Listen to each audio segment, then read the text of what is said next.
එළියට ගිහිල්ලා ඉවරෙන්න හම්බුන්නේ ආයෙ වැටෙනවා හිම. බීජික් වලට ඔන්න ආයෙ හිම වැටලා.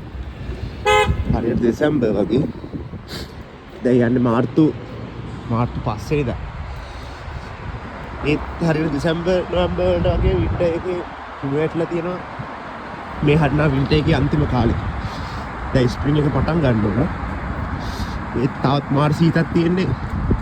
හිතා ගන්න බෑ ඇයි දැනුත් මේ හිම වැටෙන්නේ කියලා නේද?